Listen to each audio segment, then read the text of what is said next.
Diiviin bara 2026 guyyaa irraa gadhiifameera. Jechuun Mee 3 2025 galgala keessaa akka yeroo biyya keenyaatti sa'a tokko irraa kaaftanii carraa keessan ilaallachuu dandeessu. Egaa gargaarsa nama tokko malee ofii keessaniin diiviin akkasiin eebbee baruu yoo barbaaddan viidiyoo kana ilaaluun qofti isin ga'a. Warreen mana keenyaaf haaraa taatan YouTube keenya subscribe gochuun irraa baradhaa. Kallattumaan gara viidiyoo keenyaatti darbinu. Tole jalqaba irratti gara Google keessanii deemuudhaan Google keessan keessa seentanii dvprogram.state.gov. jettanii barreessuudhaan search gootu jechuudha. Sana booda yeroo search gootan akkuma argitan kanatti jalqaba irratti kan isiniif dhufu Electronic Diversity Visa kan jedhu tuqaasuudhaan yookaan tuquudhaan gara website sanaa seentu. Sana booda akkuma argitan Electronic Diversity Visa Program kan jedhu peejiin kanaan wal fakkaatu isiniif isin dhufa jechuudha. Sana booda xiqqoo ol butuudhaan check status baatanii jedhu kana si'a tokko xuxxuu jechuudha. Erga sana xuxxanii booda akkuma argitan kana gara peejii kanaatti isin dabarsa. Mallattoo continue peejii kana irratti argamu si'a tokko cuqaasuudhaan gara fuula itti aanutti darbitu jechuudha. Akkuma argitan peejiin kanaan wal fakkaatu isiniif dhufa. Fuula kana irratti immoo wantoota gurguddoo afurtu jira. Confirmation number kan jedhu kana lakkoofsa dura yeroo DV guuttan isiniif kenname galchitu.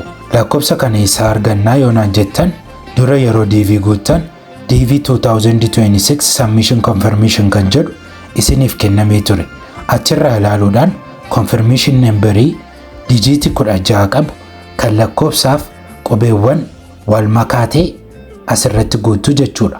Erga sana guuttanii booda gara last family name jedhutti darbitu.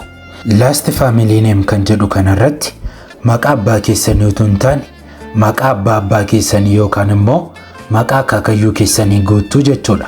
Amma fakkeenyaaf asirratti Birhaanii jennee yoo guunne akkuma argitan Birhaanii kan jedhu kun maqaa akaakayyuuti jechuudha. Sadaffaarra kan jiru year of birth.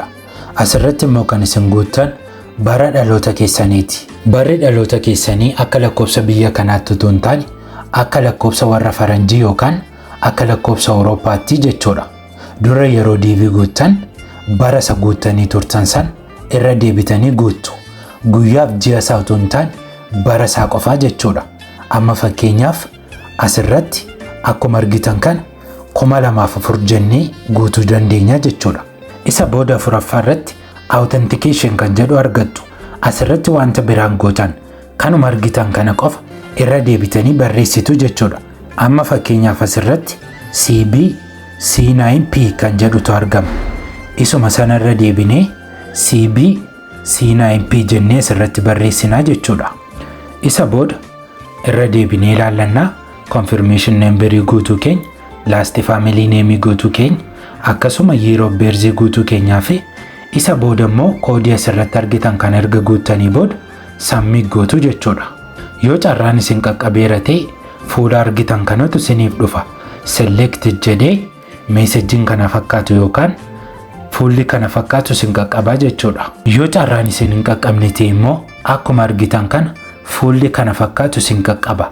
Has not been selected kan jedhu fuulli kana fakkaatu isiniif dhufaa jechuudha. Bifa kana fakkaatuun carraan isin qaqqabuuf isin qaqqabuu dhiisuusaa ilaallachuu dandeessu jechuudha. Lakkoofsa confirmation keessan namooti dagattan immoo viidiyoo kan biraa kan kanatti jiru ilaaluu dandeessu. Ammas YouTube keenyaaf namoota haaraa taatan subscribe gochuun maatii keenyatti dabalamaa. Bakka jirtan maratti fayyaa guutuunaaf qabaadhaa.